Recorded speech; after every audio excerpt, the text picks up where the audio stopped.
All right. So what I want to talk about today is the New Mexico governor banning guns in the city of Albuquerque, and this is so nonsense that David Hogg, who had the, and I'm going to be very curt about this.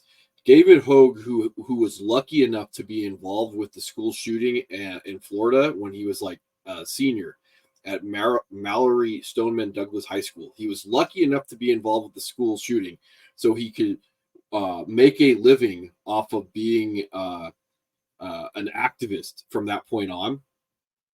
David Hogg, whatever, he actually came out and tweeted that against the ban in New Mexico by the governor. And he said, I support gun safety, but there's no such thing as a state public health emergency exception to the U.S. Constitution. So then, Not the Bee, which is the actual news site for the satirical website, the Babylon Bee, said, Mark, this is the first time we've ever quoted David Hogg without a rebuttal. Or like, so they're not making fun of the guy that they make fun of on the site that they aren't making fun. This is the absurdity of the world that we're living in today, because the guy who's making a living out of being like about taking away people's guns said, hey, I think this might have been a little too far, guys. We should back that up.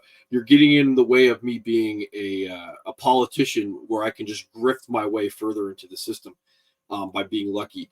So anyway, this is such a debacle that like people are coming out of the woodwork and they're saying like we had no idea that the governor of New Mexico had decided just unilaterally to ban guns in a city, citing that there was a little bit of violence. So therefore, she's going to say that it's a public health emergency because government in the United States has been getting away with just declaring whatever they want and doing whatever they want at any given time because there's been no pushback to it.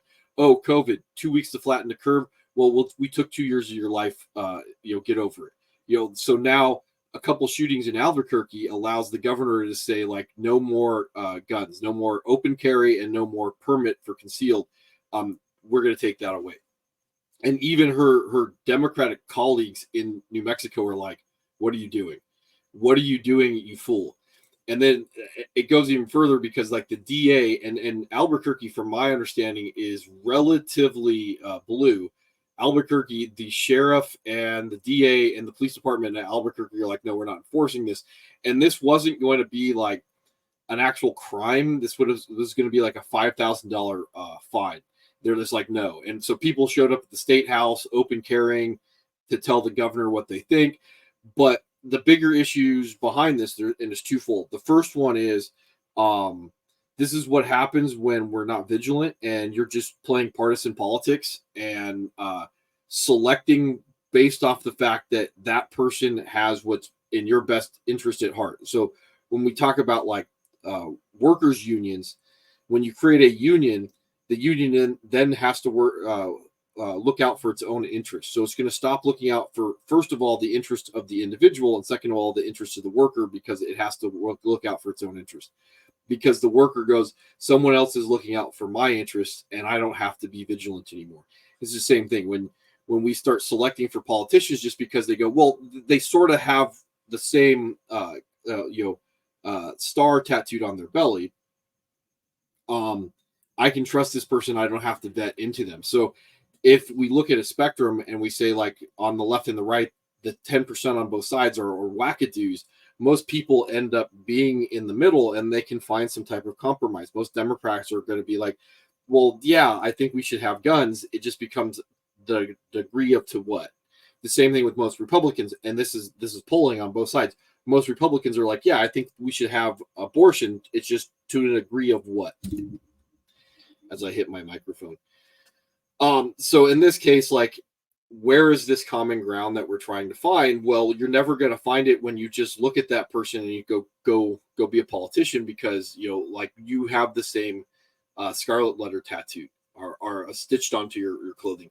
And same thing like David Hogg. And the reason why I bring him up is because he is a up and coming rock star for this new generation, and he's got enough clout because he was lucky enough to be at a certain location on a certain day and to make his his life about a tragedy that he was peripherally involved with, and this is going to be your politician, the guy that would come out and speak at events and act like a child, because he is one. Here he is speaking at the March of His Lives, where he's putting his his power fist up in the air. And again, like, these are the things that as I posit, this is the guy that you're going to be electing into office in the future. If you're not vigilant enough to go, someone like this should not be making decisions for you. Uh, because the more and more that we just are not vigilant about things, the more that we're just going to get poor politicians that think that they know better. Because yes, if you put anybody in a position of power, they think that they know better. It's pretty simple. Um, Not to make this over long, but the other thing that's important is when the government overreaches, there's enough people that just say no.